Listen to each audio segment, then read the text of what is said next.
हिंदुओं के लिए पवित्र माने जाने वाले शहर वाराणसी और उसके आसपास के इलाके कोरोना महामारी की दूसरी लहर से बुरी तरह से प्रभावित हुए हैं।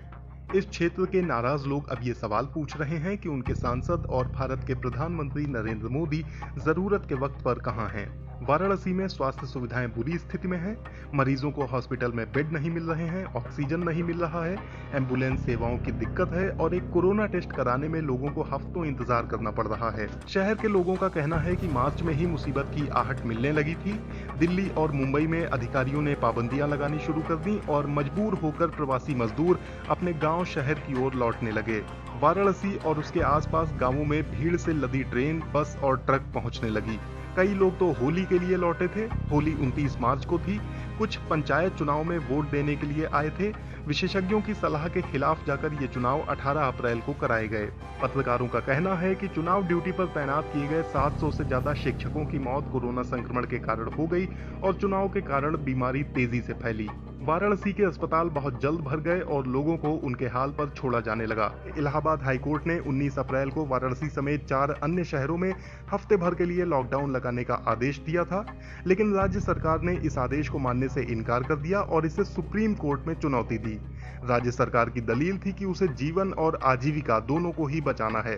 हालांकि आलोचकों का कहना है कि सरकार दोनों ही बचाने में नाकाम रही है। आप वाराणसी में जिससे भी बात करें, लोग इन आंकड़ों को कपोल कल्पना कहकर खारिज कर देते हैं।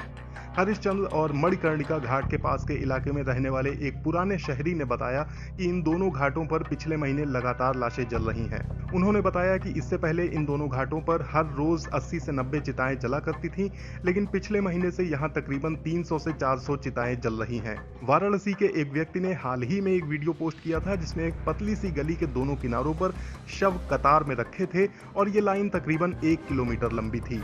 प्रशासन ने 10 दिन पहले ही एक शवदाह स्थल शुरू किया है, लेकिन लोगों का कहना है कि वहां भी दिन रात चिताएं जल रही हैं। कल्पना कीजिए कि यह हाल प्रधानमंत्री के निर्वाचन क्षेत्र का है और हमारी सांसें छूट रही हैं।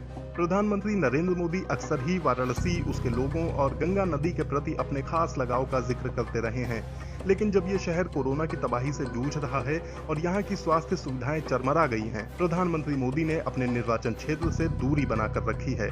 शहर के लोगों ने देखा कि उनके सांसद ने फरवरी से अप्रैल के बीच पश्चिम बंगाल का 17 बार दौरा किया। मोदी वहां विधानसभा चुनाव के प्रचार के लिए जा रहे थे, जहां उनकी पार्टी बुरी तरह से चुनाव हार गई। एक नाराज रेस्तरां मालिक ने कहा कि पंचायत चुनाव से एक दिन पहले 17 अप्रैल को वाराणसी के कोविड संकट पर उनका समीक्षा बैठक करना दरअसल मजाक था। रेस्तरां मालिक ने कहा, प्रधानमंत्री और मुख्यमंत्री छिप गए हैं। उन्होंने वाराणसी के लोगों को उनके हाल पर छोड़ दिया है। बीजेपी के स्थानीय नेता भी सामने नहीं आ रहे हैं। उन्होंने अपने फोन स्विच ऑफ कर लिए हैं। ये वो वक्त है जब लोगों को हॉस्पिटल बेड या ऑक्सीजन सिलेंडर की जरूरत है।